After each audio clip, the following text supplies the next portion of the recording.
দেখেন, আপনাদেরকে একটা জিনিস দেখাচ্ছি ভাই। আমার মতো বিপদে আপনারাও পড়তে পারেন যদি এই জিনিসগুলো না খেয়াল করেন। দেখুন, আমার এই যে মূলা লাগাইছিলাম একটা ক্ষেতে, দেখেন যে ক্ষেতটা এক সমান না থাকার কারণে ক্ষেতটাতে পানি লাগে গেছে অর্ধেকটাতে, আর অর্ধেকটাতে মনে করেন মূলার গাছ আছে। তো এরকম ভুল, আমার মতো ভুল ভাই কেউ করবেন না।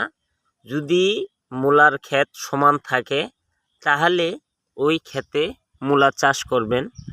আর যদি দেখবেন যে ক্ষেত সমান না থাকে, জমিটা যদি সমান না থাকে, তাহলে কিন্তু পানি লাগতে পারে। তো এরকম আমার মতো ভুল করবেন না। দেখুন আমি কি ভুলটা করেছি। দেখুন, আমার অর্ধেক জমিতে পানি নাই, আর অর্ধেক জমিতে পানি রয়ে গেছে, যার কারণে আমার অর্ধেক মূলা নষ্ট হয়ে গেছে ভাই। দেখছেন, বহু জায়গায় দিয়ে আমার পানি রয়ে গেছে। আমার মূলার গাছ দেখতে পাইতেছেন, আমার পানির ভিতরে ডুবে আছে ভাই।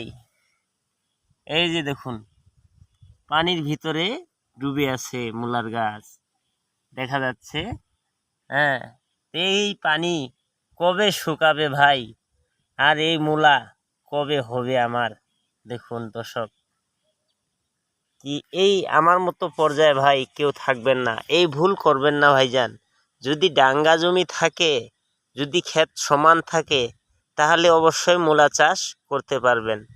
আর অবশ্যই মূলা আপনারা বেড করে ফেলার চেষ্টা করবেন, তাহলে ক্ষতিযুক্ত হওয়ার সম্ভাবনা কম থাকে। আর যদি সমান এরকম জমিতে মূলা এক ঢালা ছিটিয়ে ফেলান, তাহলে কিন্তু মূলা অনেক নষ্ট হয়ে যেতে পারে। বুঝতে পারছেন? তা আশা করি আমার ভিডিওটা শেয়ার করবেন অবশ্যই। আসসালামু আলাইকুম।